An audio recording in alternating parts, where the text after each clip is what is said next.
Baik, untuk berikutnya ini kesempatan akan saya buka kepada Dr. Paranita Veronica. Beliau memulai menekuni bidang perkankeran ini sejak S1 bahkan. Jadi kalau tidak salah tadi saya ngobrol sebentar itu tahun 2008.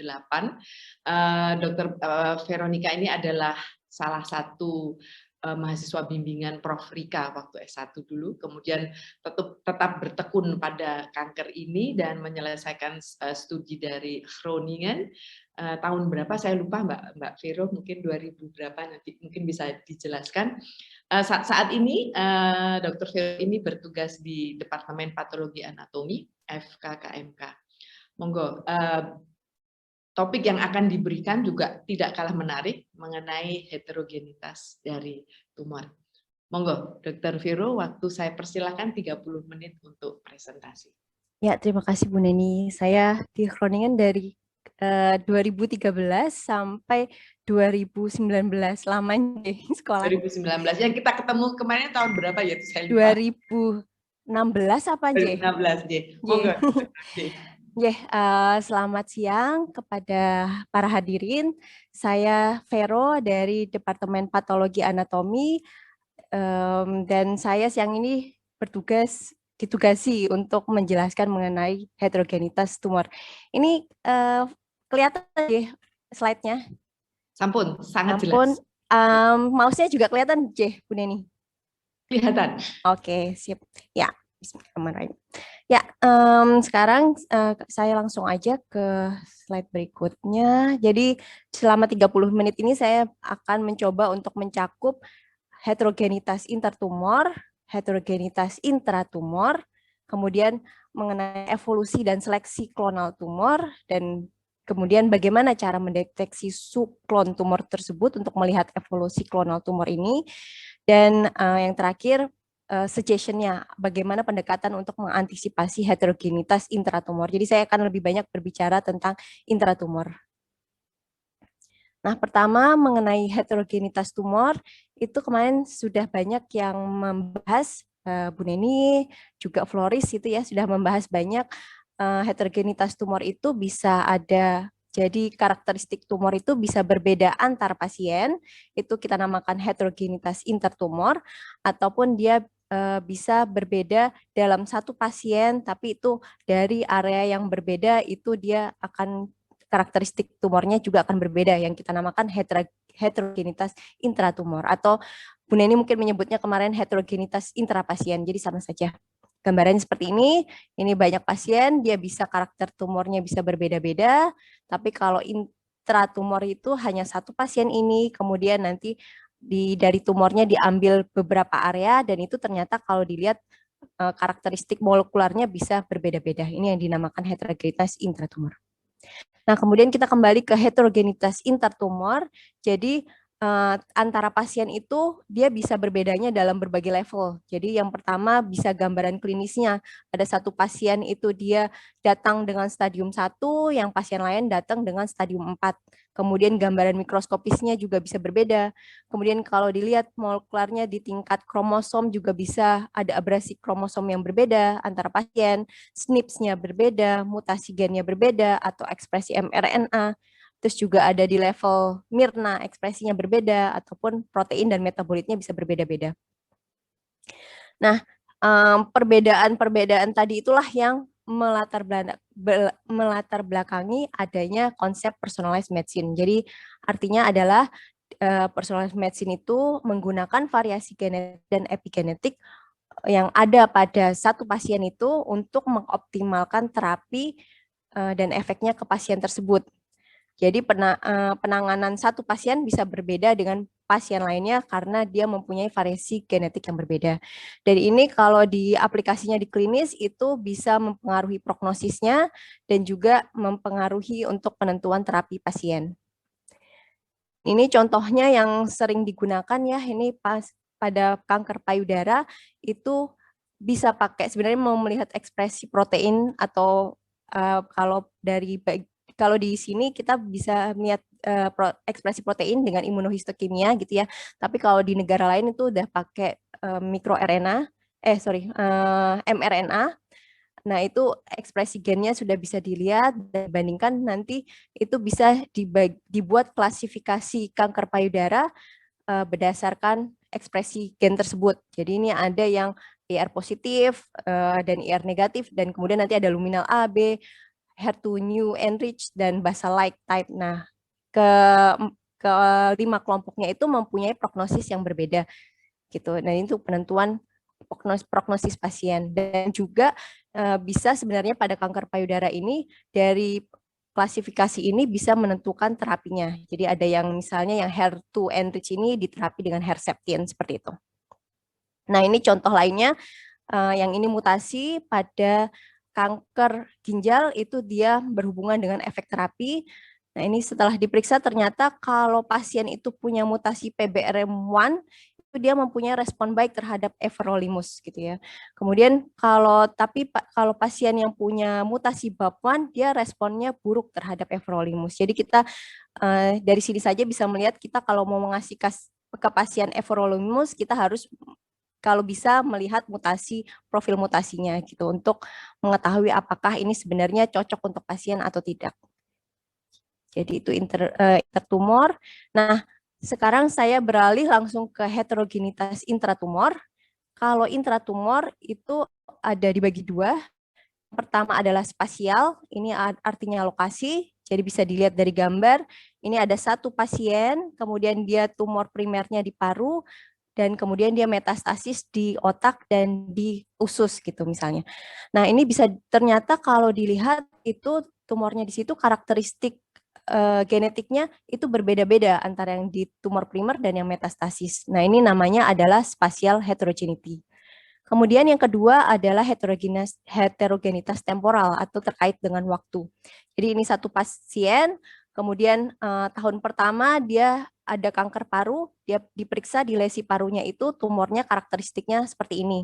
Kemudian tahun berikutnya mungkin sudah diterapi pasiennya, kemudian diperiksa lagi di area yang sama, karakteristik genetiknya sudah jadi beda seperti ini, dan tahun berikutnya juga beda. Nah, ini karena waktu berbeda dia genetiknya berbeda, ini yang namanya temporal heterogeneity. Nah, apa yang menyebabkan heterogenitas tumor itu? Ini saya rangkum ada dua. Yang pertama adalah evolusi klonal dari tumor itu sendiri. Yang kedua adalah lingkungan mikrotumor. Nah, lingkungan mikrotumor tadi sudah banyak dijelaskan oleh Bu Dewi. Dan yang pertama ini evolusi klonal.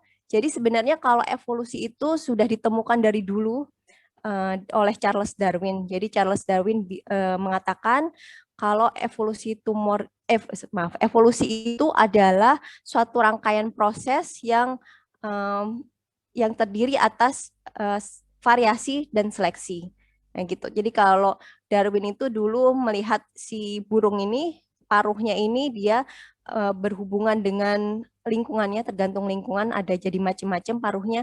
Nah, nanti paruh yang paling cocok untuk lingkungan tersebut itu yang si burungnya itu yang akan mendominasi di area tersebut, di populasinya gitu ya. Nah, ini nanti jadi dia variasi kemudian seleksi, hanya burung-burung tertentu yang bisa banyak mendominasi satu area. Nah, ini oleh Charles Darwin, dan ternyata evolusi tumor itu juga mirip-mirip dengan evolusi yang sudah dikatakan Charles Darwin itu. Jadi ada pertama variasi atau kita namakan heterogenitas saat ini, dan kemudian ada seleksi klonal. Nah, ini evolusi klonal tumor, kalau definisi persenya adalah dia adalah transformasi dari satu individual sel pada jaringan normal menjadi massa tumor atau kelompok sel tumor. Atau bisa juga dikatakan itu dari sel tumor, beberapa sel tumor, dan kemudian dia berkembang menjadi sel tumor yang banyak. Nah, dia berevolusi ini si tumor karena dia tujuannya untuk meningkatkan fitness atau kemampuan bertahan dan bereproduksi.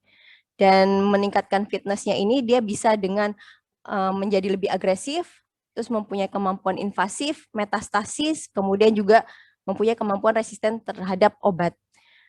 Proses-proses ini itu didapatkan oleh tumor-tumor tersebut dia dari beberapa abresi genetik yang tidak diperoleh pada subklon tertentu. Jadi setiap klon dapat abrasi genetik dan itu akan bertambah-tambah terus seiring waktu gitu. Nah, kalau kita lihat model evolusinya itu ada 4. Yang pertama ini ada linear evolution. Ini biasanya katanya hanya ada pada hematopoietic sel, hematopoietic cancer seperti leukemia gitu ya. Kebanyakan yang punya linear evolution ini itu jadi kalau ada satu mutasi, kemudian nanti semua sel jadi berikutnya jadi bermutasi semua anak-anaknya. Kemudian nanti ada tambah satu mutasi lagi, terus jadi anak-anaknya juga jadi bermutasi semua. Kemudian tambah lagi mutasinya, ada anak-anaknya semuanya jadi mutasi semuanya sama, seragam, dan itu akan menyebabkan tumornya jadi lebih ganas. Nah, kemudian kalau yang branching evolution, itu dia ada satu mutasi, itu nanti anak-anaknya akan semuanya punya mutasi, akan bermutasi, tapi tidak semua klonnya. Jadi ada beberapa kelompok yang tidak mempunyai mutasi. Jadinya ada subklon ya, ada 2 yang di sini. Kemudian nambah mutasi lagi, dia yang anaknya juga akan bermutasi, tapi tidak semua klon yang jadi bermutasi. Jadi ada 3 subklon, kemudian nambah lagi jadi 4 subklon, dan ada banyak klon akhirnya. Nah, kita bisa lihat tapi di sini itu ada klon-klon yang dominan. Yang biru sama merah ini dominan, yang ini yang kuning sama hijau itu subklon, dia minor klon gitu ya. Nah, kalau yang evolusi neutral itu dia mutasinya sangat random, jadi bisa di mana aja, dan itu tidak ada klon yang mendominasi, kita bisa lihat di sini ya. Kemudian yang terakhir adalah punctuated evolution, jadi awalnya mungkin satu mutasi, tapi terus juga tidak terdeteksi, jadi tidak ada kelainan genetik yang begitu berarti gitu, yang jadi seperti tenang-tenang aja, tapi satu ketika itu nanti tiba-tiba dia ada event yang besar dan itu bisa menyebabkan semua tumor itu mengalami kelainan genetik yang besar, yang cakupannya besar, bisa sampai abrasi kromosom. Nah, itu contohnya adalah chromosomal instability. Jadi banyak yang menyangkut pautkan punctuated evolution ini dengan chromosomal instability gitu. Dan kalau dilihat itu nanti semua sel tumornya kebanyakan punya abrasi kromosom yang besar gitu ya. Nah, dan itu dikatakan punctuated evolution ini dia membuat tumornya tiba-tiba jadi agresif dan bisa metastasis dengan cepat, bisa tumbuh dengan cepat. Nah, ini kalau dari gambaran tadi, model tadi kita buat garis keturunan tumor gitu ya, pedigrinya tumor, itu namanya pohon filogenetik, itu bisa jadi seperti ini. Jadi kalau linear evolution, nambah satu mutasi, kemudian nambah satu lagi, generasi berikutnya nambah satu, terus nanti kalau diperiksa ya sama semua generasinya, mutasinya sama. Kalau yang kedua branching evolution itu dia ada branch-nya, ini trunk-nya, ini branch-nya, kemudian nanti dia si cabang yang ini dia akan berevolusi menjadi cabang lainnya yang tapi pada saat bersamaan cabang lain juga akan berevolusi punya anak-anak lain. Dan itu kita lihat di sini ada yang dominan klonnya. Nah, kalau yang netral dia bercabang juga tapi kita bisa lihat cabangnya tidak ada yang dominan. Nah, yang terakhir punctuated evolution ini waktunya lama, tidak terjadi apa-apa, tapi tiba-tiba ada suatu event yang besar, terjadi genetic instability, kemudian jadi semuanya sel tumornya punya abrasi yang genetik yang sangat luas. Nah, evolusi klonal tumor itu tidak hanya terjadi pada tumor primer, tapi juga bisa pada tumor metastasis. Ini saya ambil contoh branching evolution. Ini pada primary tumor, dia ada beberapa subklon, ada yang dominan, ada yang minor klon. Nah, ini nanti dari tiap klon itu dia berkesempatan untuk menjadi metastasis. Ini kita bisa lihat di metastasisnya ada 2 area. Ini pada area metastasis 1, organ 1, kita lihat dia klonnya cuma ada 1. Nah, ini yang kita namakan monoklonal seeding. Sedangkan pada area lain, misalnya ini yang liver ya, yang ini adrenal gitu. Ini dari kanker ginjal. Nah, ini pada yang adrenal itu ada klonnya, ada beberapa klon. Nah, ini yang kita namakan polyclonal seeding. Nah, ini nanti kenapa dia bisa multiple clone ini? Bisa karena dia memang dari primer tumornya ini berjalannya, yang klonnya memang jalan-jalan bareng, jadi circulating tumor sel itu ada kelompokan yang banyak, klonnya ataupun bisa nambah satu-satu ke situ. Atau bisa juga dari area metastasis ini dia berevolusi sendiri, itu bisa juga dari merah terus kemudian jadi kuning, itu juga bisa. Nah, kemudian itu kalau dari gambarnya tadi kita jadikan gambar ilustrasi seperti ini, jadi ini pada branch evolution itu bisa dia oligometastasis ke satu organ ataupun dia metastasis ke beberapa organ. Nah, kalau beberapa organnya nanti ada yang monoklonal, jadi ini pada liver dia cuma ada satu jenis klon, pada paru juga satu jenis klon. Nah, kalau poliklonal itu satu organ bisa ada 2 klon atau lebih. Kemudian yang ini branch evolution, kalau punctuated evolution itu biasanya karena dia sebelum metastasis udah terjadi sesuatu yang besar tadi. Terus jadinya semua selnya sudah memiliki abresi genetik yang sangat besar tadi. Jadi nanti yang metastasis juga biasanya dari yang sel yang klon yang itu, yang dominan itu. Nanti jadi hanya ada monoklonal seeding pada punctuated evolution. Dan ini penyebarannya katanya sangat cepat. Kemudian tadi seperti Darwin bilang kan evolusi itu terdiri atas variasi atau heterogen dan kemudian seleksi. Jadi tadi kita sudah membicarakan kenapa tumor bisa heterogen. Nah, ini kenapa sekarang dari yang klon yang banyak itu kenapa ada bisa klon yang mendominasi klon lainnya. Itu dinamakan seleksi klonal ini. Ada 3 model seleksi klonal. Yang pertama adalah model hierarkikal, yang kedua model stokastik, dan yang ketiga adalah model dinamik. Kalau model hierarkikal itu artinya ada strata, jadi di antara sel tumor yang banyak itu ada hanya 1 atau 2 kelompok sel tumor yang dia bertugas untuk memberi komando kepada sel tumor lainnya untuk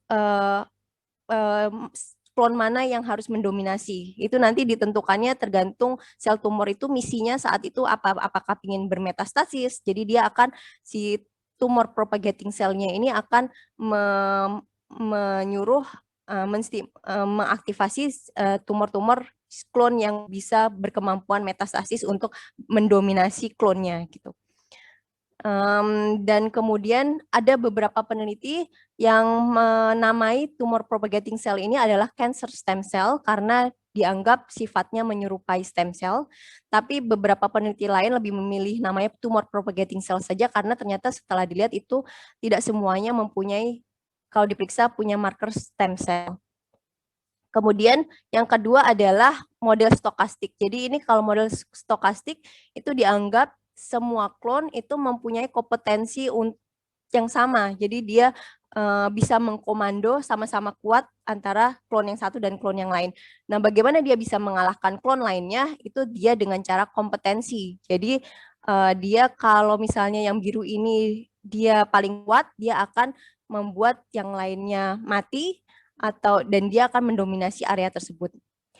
Nah, kemudian yang ketiga adalah dynamic model. Kalau dynamic model itu dikatakan kombinasi antara dua ini dan dia menggunakan sifat tumor yang plastisitas. Jadi perbedaannya kalau stokastik ini misalnya si tumor biru tadi bisa mendominasi karena dia mengalahkan sel tumor yang lain. Nah, kalau yang dynamic model ini si biru ini bisa menang karena si sel yang hijau, kuning dan merah ini dia berubah plastik gitu ya menjadi sel biru. Jadi makanya jadi banyak sel birunya gitu, klon birunya. Dan itu katanya transisi state-nya itu dipengaruhi oleh lingkungan, microenvironment, ataupun tumor suppressor gene, terapi maupun metabolisme. Nah, dari klon penjelasan tadi, bagaimana kalau kita mau mendeteksi subklon tadi? Nah, itu yang paling ideal memang kita menggunakan next generation sequencing. Kenapa? Karena dia adalah masif dan paralel, jadi nanti reach-nya lebih banyak gitu. Artinya reach-nya lebih banyak, dia jadi gen yang diperiksa bisa lebih banyak, kemudian kedalaman read-nya juga lebih tinggi. Jadi ini penting kalau misalnya kita mau meriksa ada 100 sel gitu ya di dalam tube-nya itu. Nah, itu ternyata yang punya mutasi cuma 1 sel. Jadi kan 1/100. Nah, karena NGS itu sensitivitasnya tinggi, kurang dari 1% ya. Jadi dia bisa mendeteksi mutasi tersebut. Tapi kalau Sanger sequencing pasti tidak bisa mendeteksi yang ada pada cuma 1 sel tadi. Nah, kemudian kalau tadi teknologinya, nah ini caranya, pendekatannya, samplingnya, itu kita bisa pertama dengan deep sequencing. Jadi kita ambil satu area tumor, satu biopsi gitu, terus kita melakukan deep sequencing, nanti reach-nya bisa banyak seperti ini. Nah, terus kita mengkalkulasi proporsinya si klon tadi berdasarkan jumlah reach-nya. Misalnya yang G ini, yang ada mutasi G-nya itu dihitung ada berapa dibanding proporsi seluruh reach-nya ini. Jadi kita tahu G-nya ini sama C adalah dominan dibandingkan yang mutasi pada tumor yang punya mutasi A-nya ini subklon seperti itu.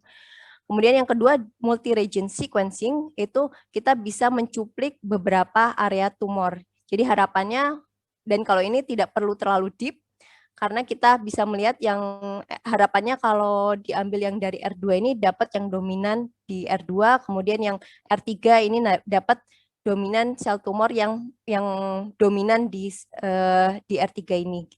Nanti juga bisa dilihat bentuk klonalnya.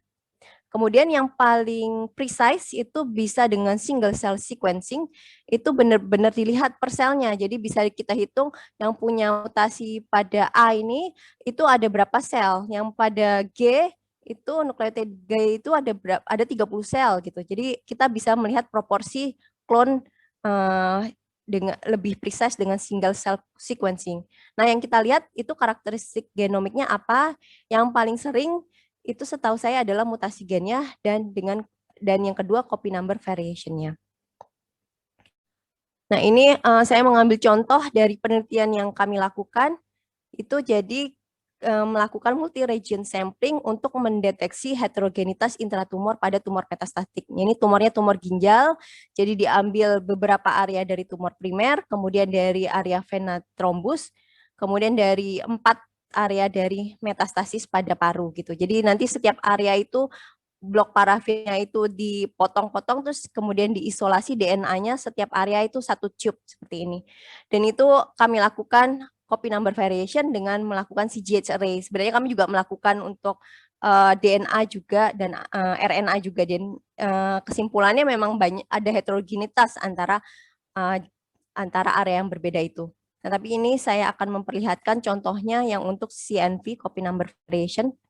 Nah, ini pada satu pasien itu ada 8 area yang kami ambil. Ini ada 3 primer di sini, tumor primer, 1 vena thrombus dan 4 metastasis gitu. Dan kita bisa lihat ini kromosom ya.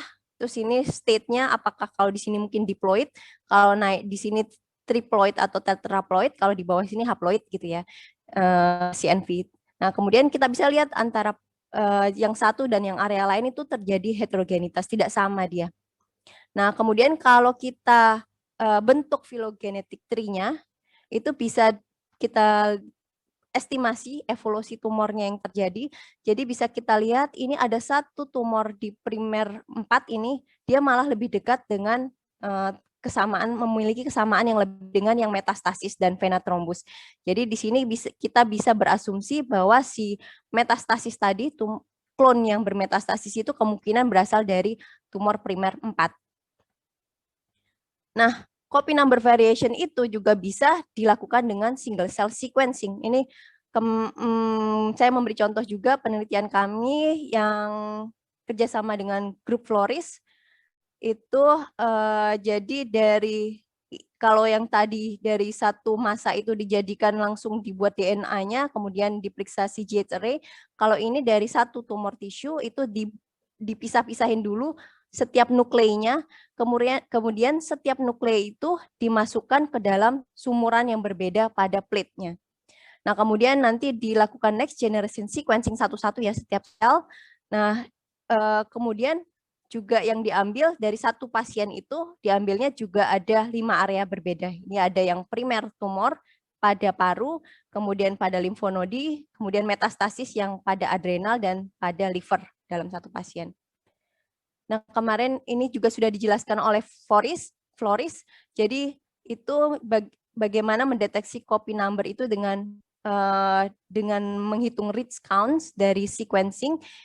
Kami memakai Anofinder, ini yang menciptakan Floris.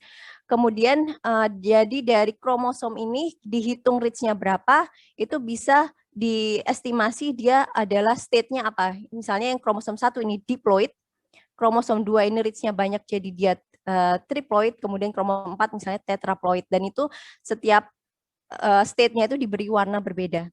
Jadinya seperti ini. Jadi ini yang X itu kromosom, yang Y itu single cell ya, satu sel. Jadi kita bisa lihat ada 74 sel di sini, satu baris menunjukkan satu sel, dan kita bisa lihat misalnya pada kromosom 3 itu ada beberapa klon yang dia sifatnya 5-somy, pentaploid ya. Kemudian yang ada beberapa klon, ada beberapa sel tumor itu yang sifatnya tetrasomi ya, ada 4-somy. Nah, kemudian dan itu kami lakukan pada 5 area tadi ya. Ada yang primary, 2 primary, kemudian 1 limfonodi, metastasis limfonodi, dan 2 metastasis liver dan adrenal. Nah, itu kita bisa lihat di sini, itu antara sel tumor yang berbeda itu dia ada heterogennya. Dan setiap area juga dia heterogen, ada tingkat heterogenitasnya berbeda-beda. Misalnya pada liver ini dia tidak begitu heterogen, tapi pada adrenal ini lebih banyak heterogen karena kita lihat warnanya lebih banyak acak-acakan ya. Nah, dari yang gambaran state tadi itu bisa di infer gitu. Jadi kita mencoba untuk melihat evolusi klonal tumor. Jadi itu bisa dengan Pearson correlation gitu, ingin melihat berapa mirip satu sel dengan sel tumor lainnya yang ada pada organ lain. Nah, ini ternyata kita dapatkan kalau ternyata sel-sel yang tumor yang di liver itu semuanya homogen gitu, sama karakteristiknya, mirip-mirip. Nah, kemudian yang pada adrenal itu dia kebanyakan sama, tapi ada beberapa sel yang tidak terlalu mirip, Pearson-nya jauh gitu korelasinya.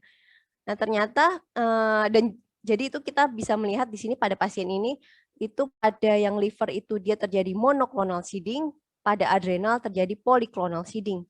Nah, dan juga yang kita lihat itu yang dari liver ini ternyata selnya warna kuning ini ditemukan juga sel-sel yang mirip di tumor primer 1. Nah, kalau yang adrenal itu ternyata dia selnya juga sel kuning sama sel pink. Jadi dia asalnya poliklonalnya bisa dari tumor primer 1 tapi beda klon, atau dari tumor primer 1 dan tumor primer 2 yang ada di tumor primer 2 ini. Nah, apa konsekuensi heterogenitas intratumor ini? Jadi itu kalau yang spasial itu contohnya juga sama tadi ya, kalau yang pemilihan terapi pada pasien ginjal itu jadi kalau dikatakan tadi kan kalau ada mutasi PBRM1-nya itu responnya baik terhadap everolimus, tapi kalau ada mutasi BAP1-nya responnya buruk terhadap everolimus. Nah, tapi bagaimana kalau satu pasien itu terdapat mutasi PBRM1 di satu area, kemudian yang area lain ada mutasi BAP1 gitu. Jadi ini yang akan menjadikan challenge dari heterogenitas spasial itu untuk pemilihan terapi pasien. Nah, kemudian ini heterogenitas temporal juga menimbulkan challenge ya untuk terapi. Jadi misalnya ini ada pasien kanker kolorektal, itu diperiksa profil plasmanya secara serial. Ini pasiennya ada mutasi EGFR, makanya diterapi dengan anti EGFR. Nah, tapi setelah diterapi itu diperiksa lagi profil mutasinya, dan ternyata pasiennya yang malah banyaknya adanya mutasi KRAS-nya, yang mutasi EGFR-nya dia frekuensinya berkurang. Nah, kemudian dan juga ketika pasiennya itu ada mutasi KRAS-nya, dia jadi resisten pasiennya terhadap terapi anti EGFR. Nah, kemudian setelah anti EGFR-nya itu dihentikan dulu sementara, itu mutasi KRAS-nya ternyata menghilang. Nah, ini perbedaan profil mutasi antara waktu ke waktu pada satu pasien ini juga jadi heterogenitas temporal ini juga mempengaruhi menjadi panduan dalam monitoring terapi. Dokter Vero, ya. 2 menit lagi. 2 menit, oke. Nah, terus kemudian ini ada beberapa strategi untuk mengantisipasi heterogenitas itu. Jadi yang pertama untuk mengantisipasi heterogenitas spasial itu bisa dilakukan dengan multi-region sequencing. Jadi kita ambil beberapa area biopsi, gitu ya, katanya minimal harus ada 3 area biopsi untuk bisa mencakup 90% mutasi driver mutation, jadi mutasi yang penting untuk tumor tersebut.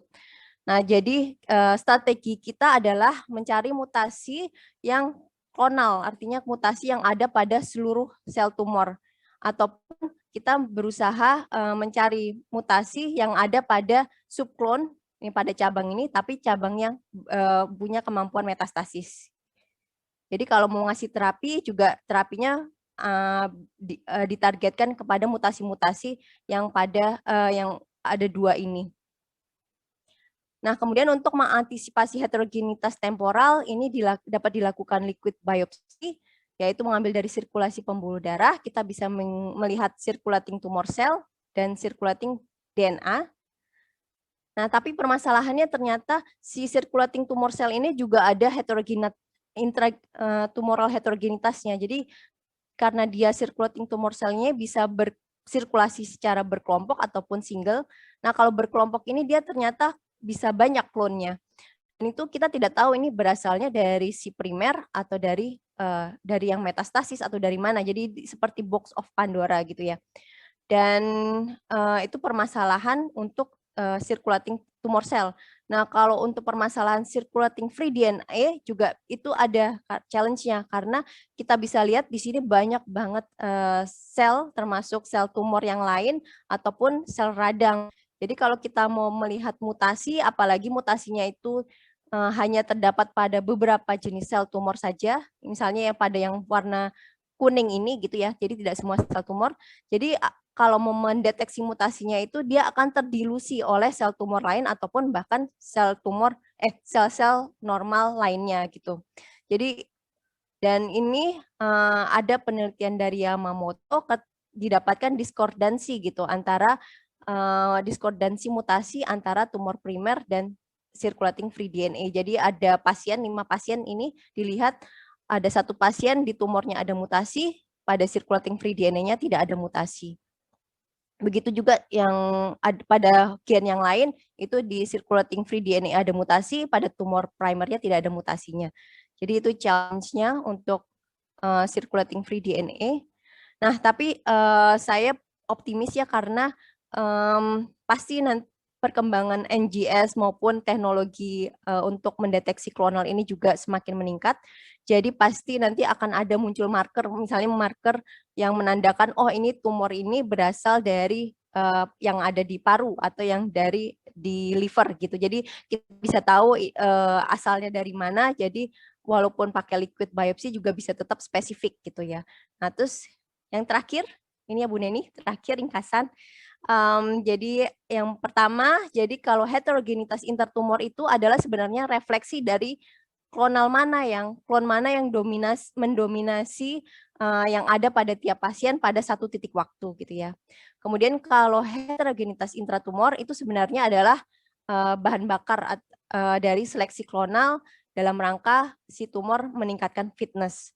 Dan untuk mengantisipasi heterogenitas tumor itu mungkin bisa dikatakan more is greater karena kita tidak tahu yang sebaiknya bagaimana. Jadi lebih baik sementara ya kalau perlu biopsinya kalau bisa lebih banyak areanya, kemudian waktu juga diperiksanya lebih banyak, kemudian juga kalau dengan reach sequencing itu juga yang reach-nya lebih banyak. Kemudian untuk liquid biopsi ini dia adalah walaupun kotak Pandora, tapi dia sangat menjanjikan untuk dieksplorasi, tapi kita harus memperhatikan sensitivitas dan spesifisitasnya. Ya, sekian. Matur nuwun Bu Neni waktunya. Terima kasih Mbak Vero. Atas paparannya ini banyak sekali membuka hal baru pada kita, tapi mungkin juga ada kebingungan yang baru ya. Tapi semoga nanti akan ada penyelesaian di akhir. Ini ada 5 pertanyaan untuk Dr. Vero. Mungkin bisa ditutup Dr. Vero untuknya ya, supaya kami bisa menayangkan ada 5 pertanyaan, tapi 1 pertanyaan tadi dari Dr. Lely itu mungkin nanti bisa agak pendek ya jawabannya. Mungkin monggo Dr. Vero bisa dijawab dari nomor 1, dipersilahkan.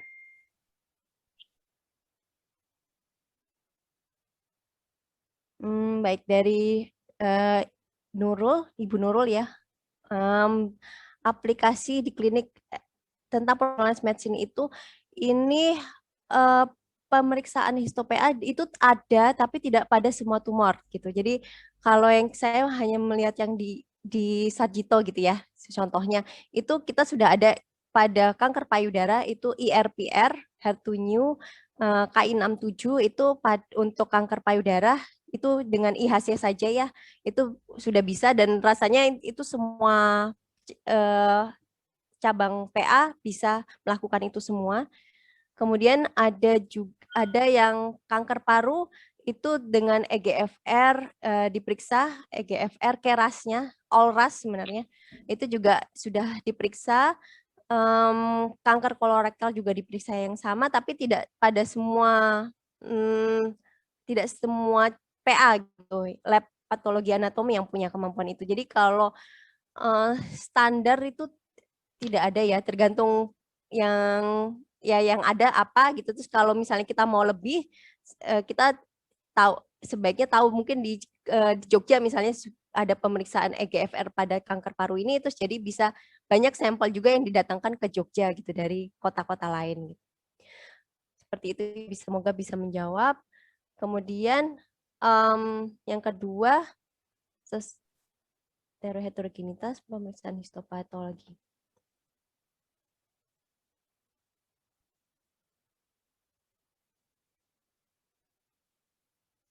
Oke, jadi di biopsi ulang memang benar. Jadi belum tentu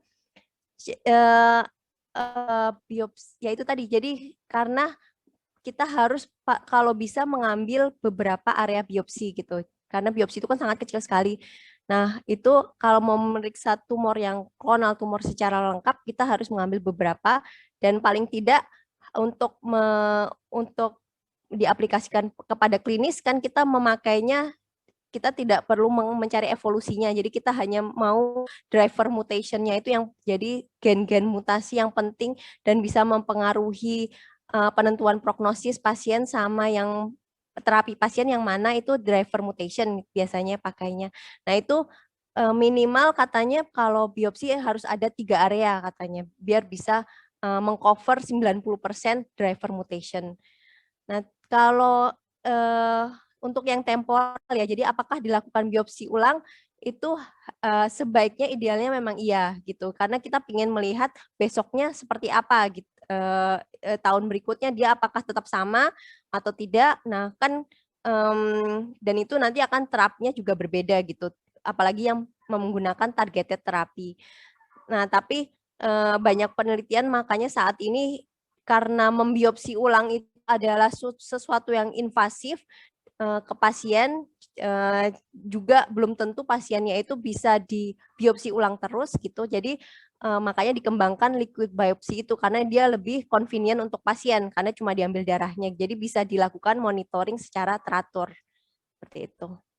Nah, nomor 2 mungkin seperti itu jawabannya. Yang nomor 3 penelitian itu yang dilihat kromosomnya. Iya, yang 2019 itu, ya jadi tadi saya ada 2 penelitian. Yang pertama, yang 2019 itu yang mana ya? Oh ya, sebenarnya. Yang CGH tadi kelihatannya. Oke. Ya benar. Yang itu saya sebenarnya yang dilihat, saya waktu itu meriksa ada 3, tapi yang saya jadi dilihat mutasi DNA-nya, ekspresi RNA, kemudian dilihat abrasi kromosomnya. Abrasi kromosom ini yang tadi saya lihatkan dengan menggunakan CGH array tadi. Jadi itu benar abrasi kromosom, dia melihat bisa dilihat juga nanti apakah ada duplikasi, ada lesi seperti itu. Kemudian ya faktor apa saja yang berpengaruh terhadap poliklonalitas? Ini pertanyaannya bagus. Jadi, tapi saya juga saya juga tidak tahu. Karena itu memang ada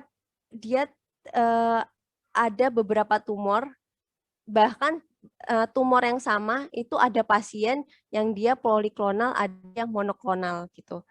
Nah, tapi tadi mungkin bisa dihubungkan juga ya. Jadi tergantung si pasien itu waktu waktu dia kena tumornya itu apa yang dia karena branching evolution atau misalnya dia karena ada punctuated evolution, ada dia tiba-tiba si pasien mendapatkan chromosomal instability, misalnya ada gen yang rusak pada DNA, ada double strand damage gitu ya, kemudian ada tapi juga punya mutasi pada DNA repairnya juga gitu. Jadi terus langsung si pasien ini kromosomnya langsung jadi sangat aneuploidy. Nah, itu biasanya nanti jadi monoklonal dia. Nah, tapi kalau untuk pastinya sepertinya saya juga itu belum ada teori pastinya kenapa bisa yang poliklonal bisa monoklonal. Kemudian yang terakhir kaitannya mutasi dengan latar belakang. Mutasi dengan latar belakang HLA yang dimiliki oleh penderita tumor tersebut. Ya, jadi dia, saya tidak ada slide-nya di sini, tapi dia memang ada berapa klon itu, dia yang dia fungsinya nanti bisa mensupresi beberapa sel imun gitu. Jadi, nah terus jadi kalau ada mutasi, nih saya juga agak-agak bisa menjawab tidak ya jadinya. Jadi ada mutasi, terus ini dijawab pada teori sebelumnya mungkin ya, kenapa mutasi itu bisa membuat tumor menghindari sel sitotoksik. Jadi mungkin sudah dijelaskan sebelumnya ya, kenapa dia bisa membuat si sel tumor itu jadi bisa immunoediting gitu, proses immunoediting, jadi dia selamat dari sel imun lain gitu, dari sel imun. Tetapi kalau dari heterogenitas gitu ya, itu dia nanti yang memang kalau sel tumornya yang pinginnya dia misalnya ingin berinvasi gitu ya, dia akan si tumor itu dia akan menstimulasi suatu subklon yang dia memang jago immunoeditingnya gitu. Dia akan mendominasi satu area. Jadi dia sangat klon-klon tersebut dia sangat sangat bagus untuk terhindar dari sel T sitotoksik. Jadi seperti itu kalau dari teori heterogenitasnya gitu ya. Ya, sudah. Terima kasih banyak Mbak Vero Semoga bisa menjawab. ya, atas jawaban pertanyaan dan pemaparannya yang sangat-sangat menarik. Ini adalah, saya kira tumor heterogenitas tumor ini juga barang yang baru ya ini ya, bersama-sama dengan lingkungan mikrotumor. Jadi pemahaman kita mengenai tumor itu atau sel kanker itu menjadi semakin kompleks. Jadi kalau dulu itu sangat sederhana ya kelihatannya, sekarang ternyata sampai kemana-mana. Jadi ini kita beri aplaus dulu yang meriah kepada Mbak Vero. Ini adalah kelompok onkogen, orang yang mempelajari kanker ini yang cukup baru, masih muda dibandingkan dengan kami yang juga kurang lebih ini seusia juga dengan Mbak Vero. Tapi tampaknya seusia kok Bu Neni. Terima kasih banyak Mbak Vero, nanti karena semua pertanyaan sudah terjawab, jadi nanti Mbak Vero tidak punya PR lagi. Terima kasih atas bantuannya.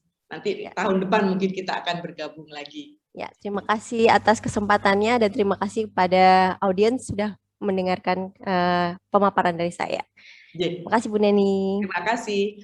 Baik.